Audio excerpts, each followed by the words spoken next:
Welcome to Running Meetings with Microsoft Lync. My name is Becky Wiegand, and I'm the Webinar Program Manager here at TechSoup, and I'm glad to be your host for today's event.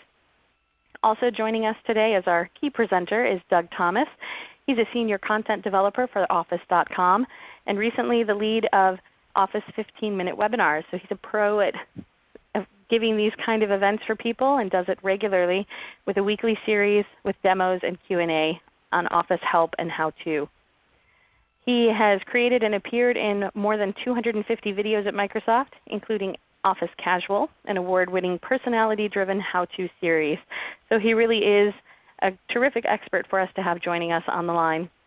You'll also see on the back end Ali Bezdikian from TechSoup, who will be there to help you with any questions and any technical issues throughout the webinar. Thank you so much, Doug, for being here today. We really appreciate having you as part of the program. Welcome. Oh, happy to be here, Becky. Thank you very much.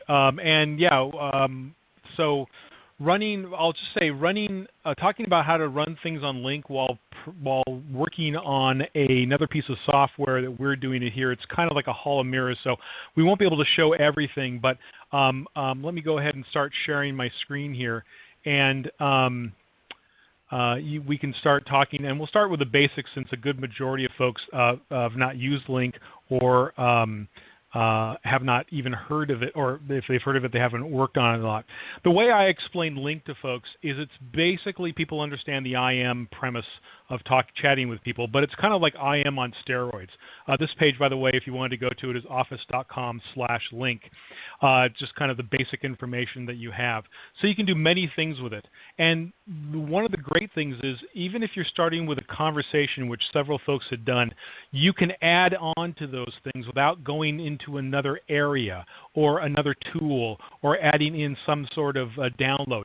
It's all encompassing in Lync. So I could chat with Molly like I'll do today, who's going to help me out today. And at the same time, with the same tools, I could run the webinars we used to do that here for up to 250 people that don't even have Lync. And do those for public webinars. So the whole gamut is there with that. In fact, when you have Lync, it works with meetings. We'll show that. And also it basically becomes your telephone. In fact, I'm talking to you through the telephone. I'm not picking up the receiver. I'm just going through my phone. Through my computer, which acts as my phone. All of that is there. And you've probably, if you've listened to the news, you've heard a lot with Skype. Microsoft bought Skype a couple years ago. There'll be more integration with Skype and Lync as we go forward. But again, there's a lot of things you can do with it. I'm just going to go over some of the basics and then kind of show several different things and some, for folks who have worked with Lync, some gotchas that you might want to see. But we'll have plenty of time for questions. So if there's areas you want to go down into, we can certainly do that. This here is about their top feature page. If you have when you have a chance, this video up here in the upper right-hand corner is quite good in showing how it works with multiple devices. There is going to be Lync apps for everything, different types of phones, iPhones, Android devices, all that stuff. We're going to stick with the PC version today, which comes with Office 365 for business and for nonprofits. So you can spend your time a lot on this page and see a lot of different areas. But again, we'll stick kind of with the PC version. Let me bring in kind of this is my Lync that I work with all day, and I've kind of, again, because this is my actual Lync. It's not a fictitious account. I've kind of hidden some things and stuff like that. But this is how I deal with my day. And if I want to contact folks, I can do that. I'm not going to go through a lot here. We'll do more with meetings and things like that, since that's what we're talking about. But you can have all this information here. And one of the things that comes with Lync is what we call presence. So you can see here there's 4 folks down here who have some sort of light by them, whatever. That Chris, if I want to talk to Chris, he's available. Dave looks like he's busy right now.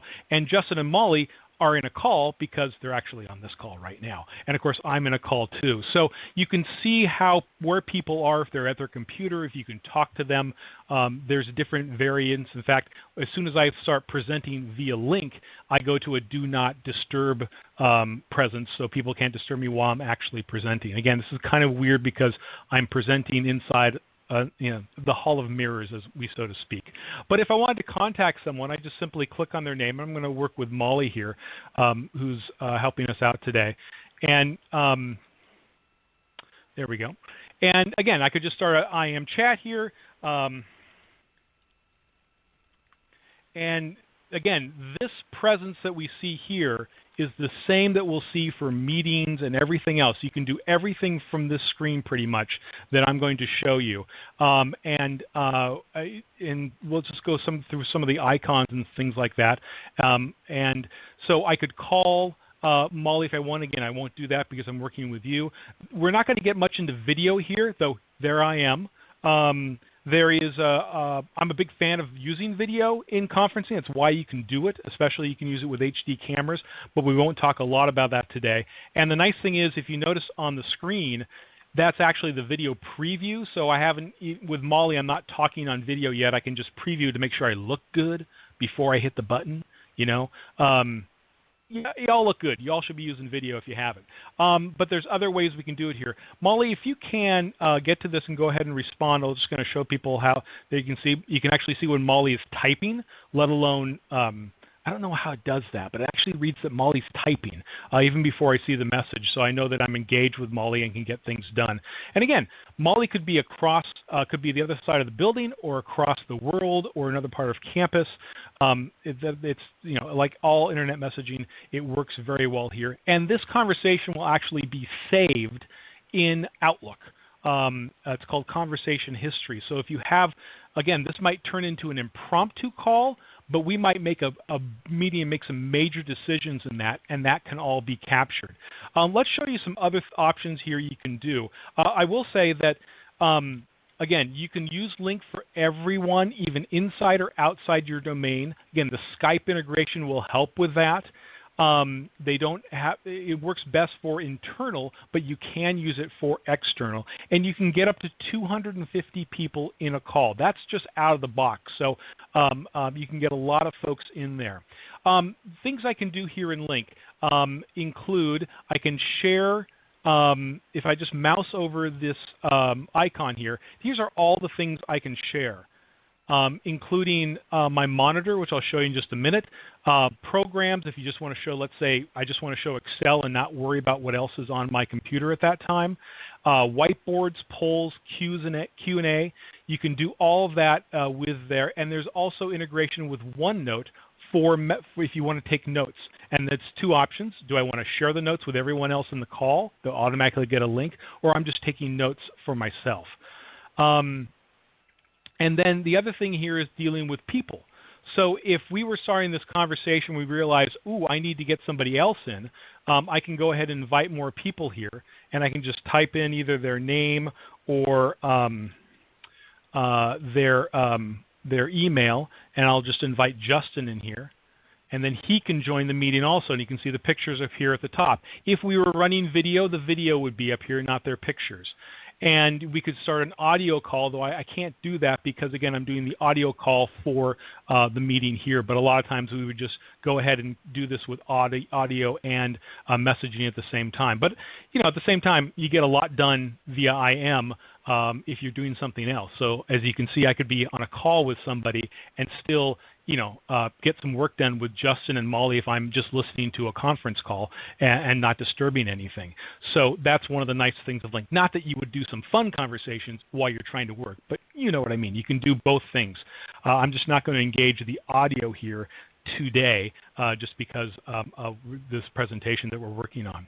So let's see here. Other things we can do. So I can manage content here. First of all, let me share my monitor. Now, I'm at my office, and yes, I'm sorry, but I do have 3 monitors here. But let me just go ahead and share the primary monitor.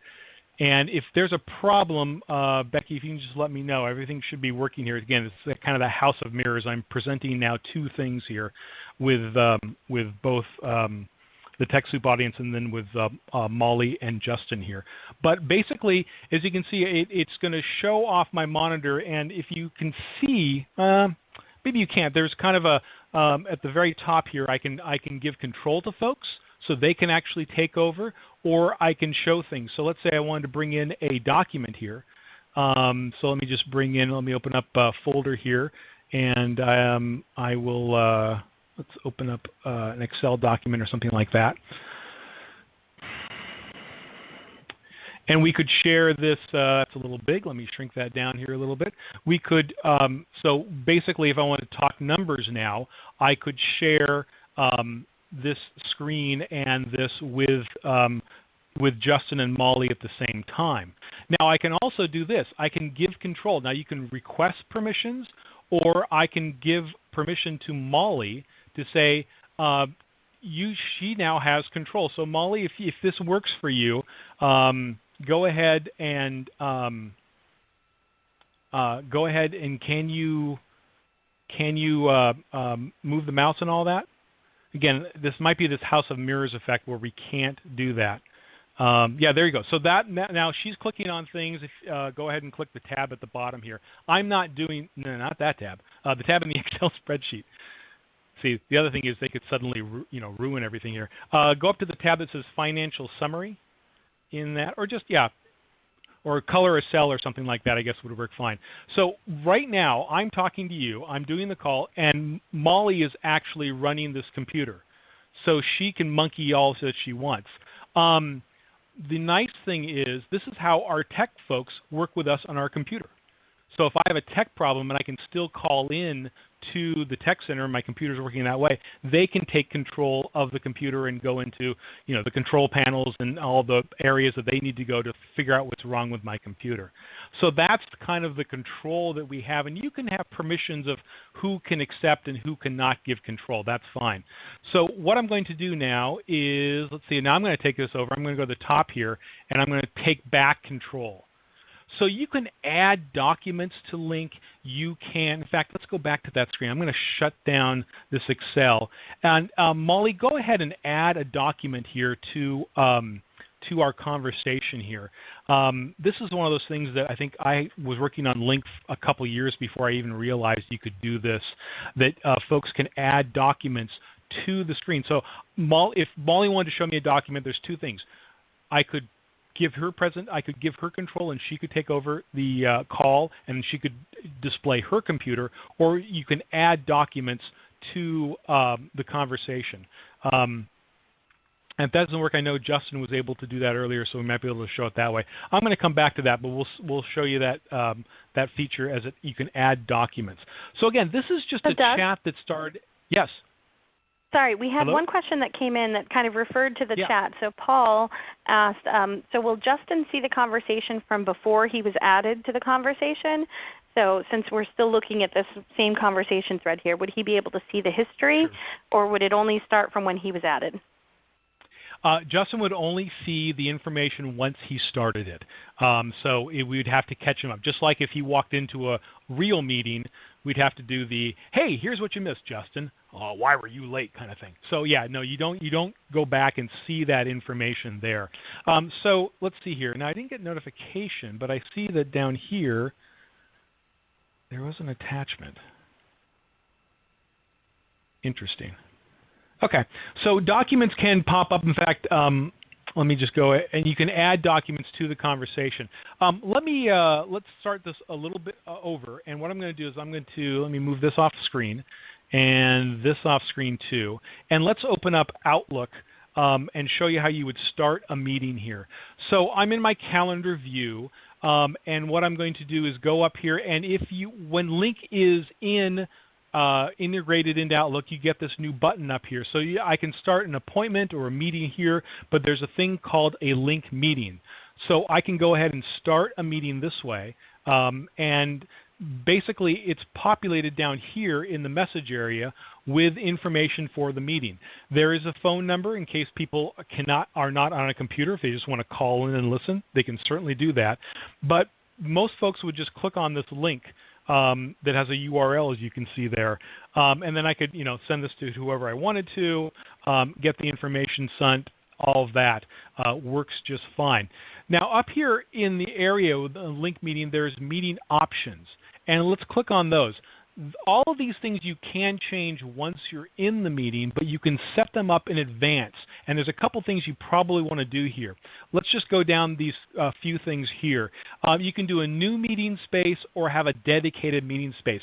Dedicated meeting is really good for if you have weekly meetings inside that's just internal, because that way any document you store will just stay there.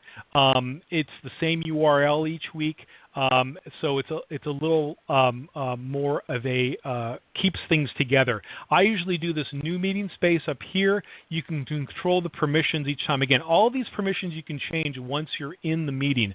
But if you want to set things up, for example, if you want to put people, if you know you're externally going to have some people and you're doing sensitive information, you can only put in people from my company can get in. Everyone else will go into the lobby and I'll have to bring them in. You can announce the presence. That seems so 90s though. You can talk about who's going to be the presenter. So normally what we set up here is anyone that's in the organization can present right away. I can elevate people or make people a participant, not a presenter at any time, but these are options you can do. Here's a big one though, mute all attendees. If you, I mean, we've all been in any conference call where everyone has an open mic, even if it's more than 5 people, suddenly you hear, the mic picks up everything, talking, typing, things falling over, conversations, all of that. If you're going to have a large meeting, you can just mute all attendees from the start, and then later you can unmute them if you need to. So that's one thing that I check if I'm going to more than a few people. And you can do those permissions here and for each meeting if you want to. So that's how you would set up a meeting. Let's do this. Let me close this and go into a meeting here that I've already set up in advance. So once this meeting pops up, it's going to look the same for Molly and Justin, who I invited, as it does to me. And all we do to join this meeting, and again, we'll cross our fingers here with this Hall of Mirrors. This should open up just fine.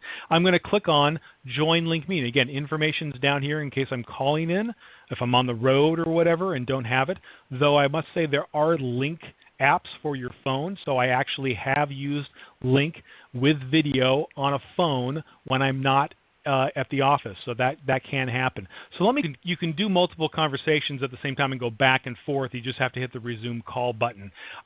Yes, you do get to see their pictures. I can show you how you make those smaller or not seen. But the nice thing about Molly and Justin, even my picture, we actually have clear pictures here. So if you have, if in your Lync photos or in your structure of your company, if you've put a goofy picture there, I would put pictures of what you actually look like. So if I see you in the hall, I know it's you. But it's good to have a good picture here, and so people know who you are. Because sometimes with Lync, you just see this. Now we'll show you how you can get that different, but that's what pops up. So again, Justin and Molly and I are all seeing the same screen here. It's just what we saw before. I have the presenters up here. We have our IM chat. I can present materials here if I want to. I can share screens if I want to. We can go into a whiteboard or a poll. There's options here I can work on with the participants. Do I want to mute the audience? Yes.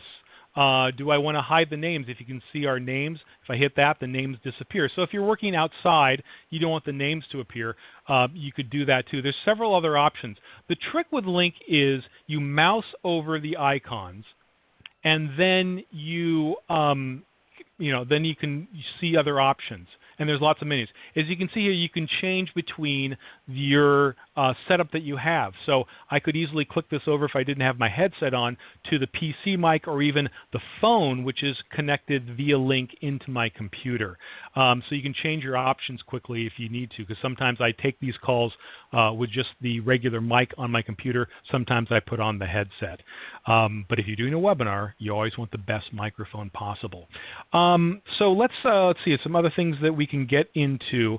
We've talked about sharing screens. We've talked about putting documents in.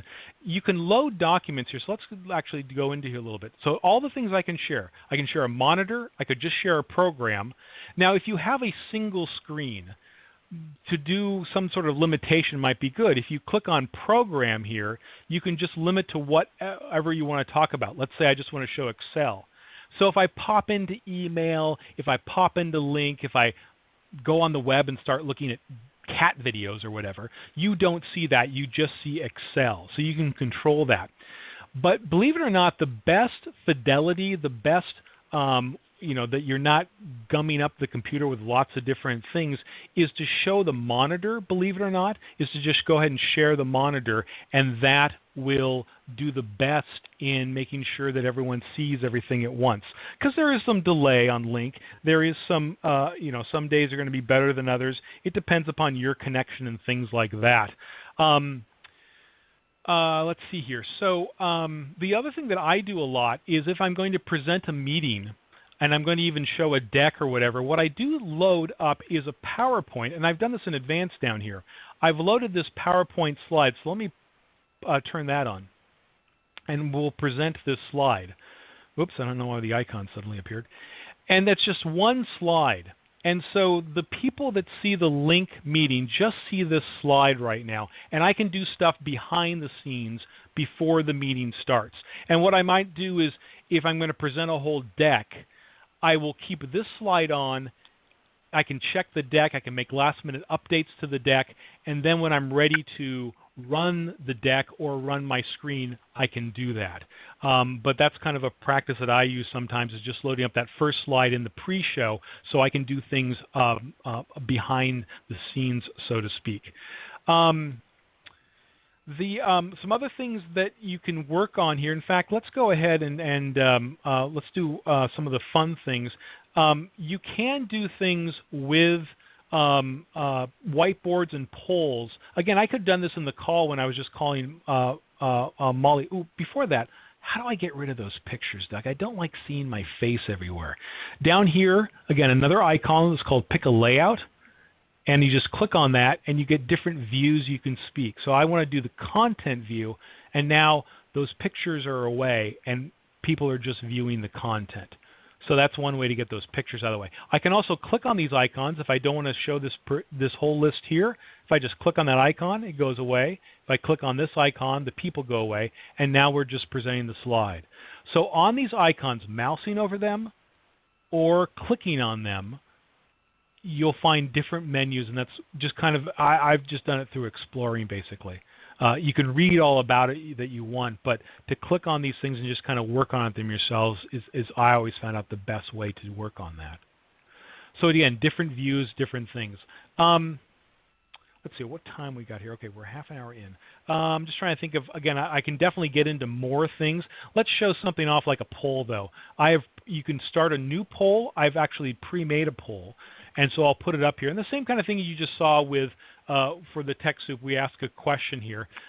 We can go ahead and pull in these questions. And again, I get the same thing. I can open and close the poll. I can show the results to everyone. I can see the results are hidden. I see that I'm dealing with the right people in Justin and Molly, that they prefer dark chocolate. Because I've heard there are these other things like milk chocolate. I've heard of that. But I'm sorry, I'm a dark. In fact, I'll vote for dark chocolate too. So it'll be a pure 3 responses. And you could change your vote if you wanted to. Everyone just gets to vote once, though. That's the thing with the poll. And you can see the lines change and all that. It's technically health food. Totally agree, Justin. See, they didn't even know I was going to go there. And again, if I wanted to see these, so you can see Justin made a conversation that I did not see, but I get a pop-up box.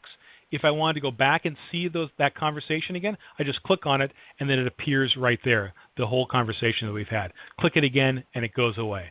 So clicking and mousing on icons is really a big way to work on these things. And again, I can show the results to everyone, so now Justin and Molly would see the results. You can also work with whiteboards. Let's do this here. If I go into the whiteboard here, and again, you can actually add things. In fact, I'm going to try this really quick. I'm going to add a picture here. And then, so anyone can use this whiteboard.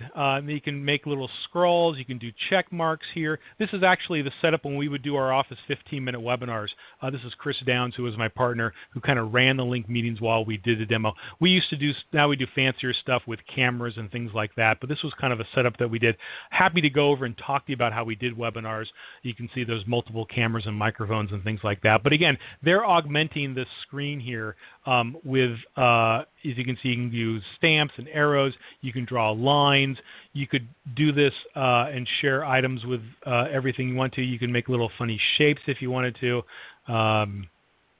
There's Chris's new haircut.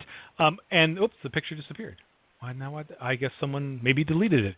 Because Molly and Justin are presenters, that could have happened. But let's say someone's doing something they shouldn't be doing. I'm going to go back over here to the list. Oh, thank you for bringing the picture back. So what I can do here is I have the power to right-click on names, and I can remove people. So if I knew Justin was being a bad person or writing things I didn't want him to write, I could remove him or just simply make him an attendee. So now he has different permissions. I could give him permissions to present, or but if he was doing certain things, I'd have to give those permissions to go ahead and use the whiteboard or things like that. So you can control during the meeting what's going on with that information. Just the last couple things that I'll talk about, and then I'll be happy to open up to questions and go wherever you'd like me to on this. So if you send someone a Lync meeting and they don't have Lync and they click on that Lync message, let me show you that again. So I sent this to somebody, they don't have Lync, and they click on join the Lync meeting. What happens to them is they get, it just goes to a simple URL, and they get this screen here, which is the Lync web app. And they can type in and join this meeting. So let's say it's Sally. Again, this has nothing to do with pre-registering or who they are. I could type in any name here I want to. And they could sign in with their Office 365 account, or just they don't have to. And they can join the meeting here. Now we're doing mirror within mirror within mirror within mirror. So Sally now is basically in the virtual lobby. Let me go back to my meeting here.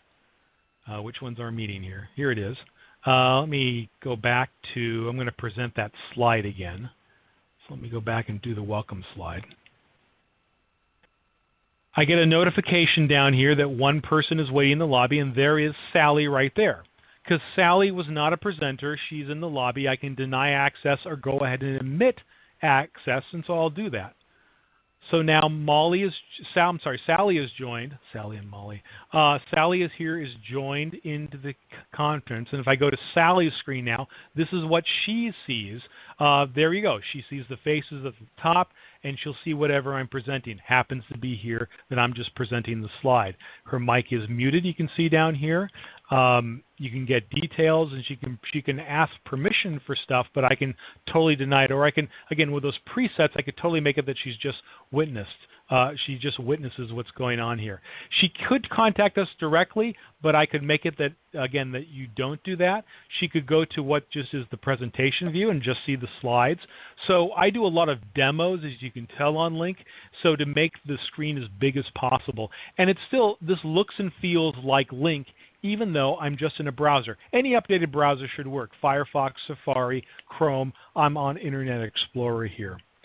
One last note that I'll make about anything that deals with Lync, and that's this little key button down here called Mute. Let me get Sally off here and come back to my screen. Now, this is a little different because, again, we're in the Hall of Mirrors, so to speak. But to make sure you know how to get to this mute button is critical because you want to be able to mute right away. Some microphones have that button. In fact, let me do this if I can. Let me get rid of the invite here. Oh, I don't get the video now. Let's see if I do it this way. Maybe I can get the video. Hang on here. Let me show you what I've done in video. Yeah. So yeah, you're seeing that. So this is the little button that is connected to my headset. It's got a call button and a mute button here. I actually, as for this call here, I actually button it right below camera so I can get to it very quickly. If you present, know thy mute button is one of the commandments. because anytime you scrabble for it, anytime you're thinking, oh golly, where's the mute button and all that, it's, for people who just start off, it's always the joke. But if you want to do a top presentation, do it well, you just got to know exactly where the mute button is. So just to remind you that Lync is available in the Microsoft Office Professional 2013 donations through TechSoup. You can also get it as standalone product donations through the Microsoft program with TechSoup. So you can get Lync Server and Lync Client Access License if you want to have it individually installed on machines in your office. And it's available as part of the Office 365 for Nonprofits donations, which are, I think there's 4 different levels available at this point. So we'll point you to all of those in those follow-up resources. And I'd like to just thank you, Doug, for taking the time. We really appreciate you doing this introduction to what Lync is and how you can create and run meetings using this really cool tool. Thanks to Molly and Justin for helping on the back end with the demo. And thank you to Allie for helping with managing questions. Lastly, thank you to our webinar sponsor today, ReadyTalk, for providing the use of the ReadyTalk 500 platform that's also available in our catalog at TechSoup.org/ReadyTalk.